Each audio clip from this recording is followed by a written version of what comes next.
केंद्रीय माध्यमिक शिक्षा बोर्ड ने 2022-23 शैक्षणिक वर्ष के लिए जहां 2 टर्म में नहीं बल्कि एक बार ही बोर्ड परीक्षा कराने का फैसला लिया है, वहीं सिलेबस में भी बदलाव किया गया है। केंद्रीय माध्यमिक शिक्षा बोर्ड ने नए शैक्षिक सत्र के लिए नए पाठ्यक्रम की घोषणा कर दी है।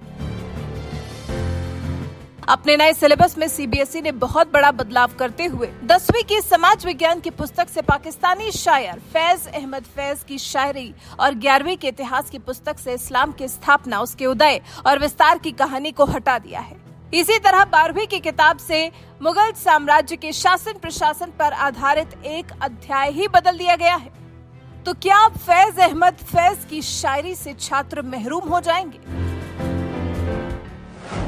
निसार में तेरी गलियों पे ए वतन कि जहां चली है रस्म की कोई न सर उठा के चले।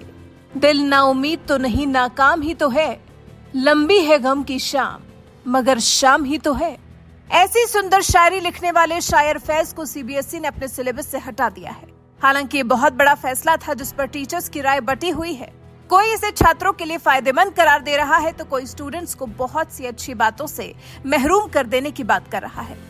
कक्षा 10वीं की लोकतांत्रिक राजनीति नाम की पुस्तक में चौथा अध्याय जाति, धर्म और लैंगिक मसले का है, जिसके तहत उप शीर्षक धर्म, संप्रदाय और राजनीति है, जिसमें सांप्रदायिकता के बारे में बताया गया है। बच्चों को सांप्रदायिकता में राजनीति की भूमिका समझाई गई थी। 3 कार्टून बनाए गए थे, जिसमें से 2 कार्टून में फैज की एक शायरी लिखी थी। शायरी वाले पहले 2 कार्टून को हटा दिया गया है। वहीं 11वीं की इतिहास की पुस्तक से मध्य इस्लामी भूमि का चैप्टर हटा दिया गया है। इस अध्याय में अफ्रीकी या एशियाई क्षेत्रों में इस्लामी साम्राज्य के उदय और वहां की अर्थव्यवस्था और समाज पर इसके प्रभाव के बारे में बताया गया था। 10वीं की खाद्य सुरक्षा नाम अध्याय से कृषि पर वैश्वीकरण के प्रभाव के हिस्से को हटा दिया गया है। इसी तरह 12वीं की राजनीति शास्त्र पुस्तक से शीत युद्ध काल और गुट निरपेक्ष आंदोलन का चैप्टर हटा दिया गया है। दिल्ली स्थित जवाहरलाल नेहरू विश्वविद्यालय के प्रोफेसर मौसमी बासु ने सवाल किया कि आखिर किस आधार पर किए जा रहे हैं ये बदलाव? क्या इसके लिए शैक्षिक समुदाय से संपर्क किया गया है? स्कूल हो या कॉलेज, पाठ्यक्रमों में बिना किसी कारण के बदलाव किए जा रहे हैं। सिलेबस से क्या हटाया जा रहा है, क्या जोड़ा जा रहा है, इसकी ठीक से पड़ताल होनी चाहिए। वहीं गणित से भी कई चैप्टर्स को हटाया गया है। ऐसा नहीं है कि सिर्फ इतिहास या समाज विज्ञान जैसे विषयों से ही चैप्टर्स को हटाया गया है या बदला गया है। सीबीएसई के नए सिलेबस में गणित के भी कई चैप्टर्स हटाए गए हैं। सीबीएसई ने सत्र 2021-22 के लिए भी पाठ्यक्रमों में बदलाव किया था। तब बोर्ड ने 11वीं की राजनीति शास्त्र पुस्तक से संघवाद, नागरिकता, राष्ट्रवाद, धर्मनिरपेक्षता जैसे अध्याय हटा दिए थे, लेकिन विवाद होने पर इन्हें वापस जोड़ दिया गया था। आपको बता दें, सिलेबस में बदलाव के अलावा अगले शैक्षणिक वर्ष से सीबीएसई बोर्ड केवल एक बार ही परीक्षा आयोजित करेगा।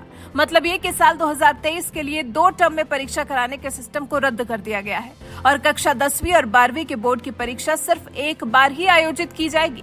महामारी के वक्त केंद्रीय शिक्षा बोर्ड ने साल 2022 की अंतिम परीक्षाओं को 2 टर्म में विभाजित किया था।